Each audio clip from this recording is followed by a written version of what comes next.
kasi tatanong ko lang po kasi sa bawat nakikita kong Bible, iba-iba po kasi.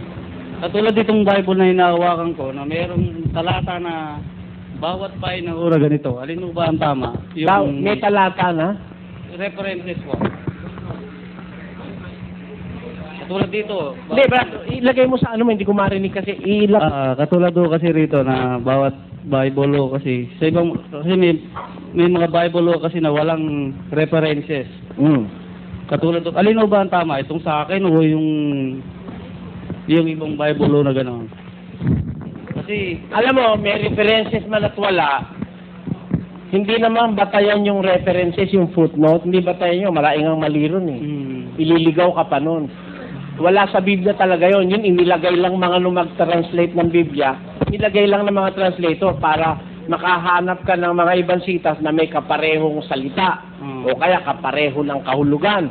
O kaya kapareho ng pangyayari. It only shows similarities between verses, but it does not explain any verse of the Bible. Ang katunayan, mapanganib nga yung ibang referensya dyan dahil yun, mga ano dyan, sariling konklusyon lang nung naglagay. Hindi naman bahagi ng Biblia yan eh.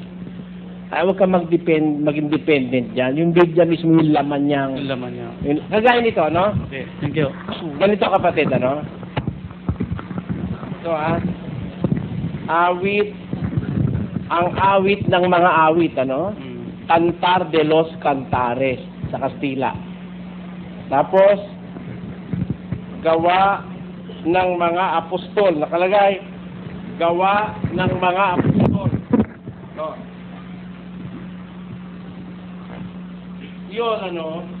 Yung salitang, ang mga gawa ng mga apostol, wala sa Biblia yun. Hindi yun bahagi ng Biblia. Ang mga gawa ng mga apostol, hindi bahagi ng Biblia yun. Pamagat lang yun nung libro na ipinamagat nung nag-translate.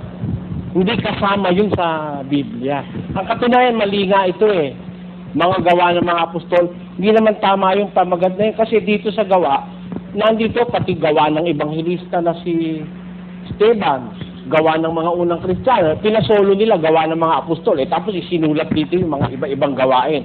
Dapat sana rito, ang mga gawa ng mga unang Kristiyano, pwede. Pero gawa ng mga apostol, hindi naman apostol lang ang gumawa rito. Sabi ko, kamagat pa lang mali na yung naglalagay na nagdadagdag sa Biblia. Hindi naman kasi kasali sa Biblia yan eh. Ayun. Kaya, huwag kang dumipende dyan sa mga pamagat, saka yung mga nasa ilalim na gano'n. Dumipende ka doon sa mga verses. May mga numero. Yun ang talagang content ng Biblia. Okay, thank you. Maraming salamat din.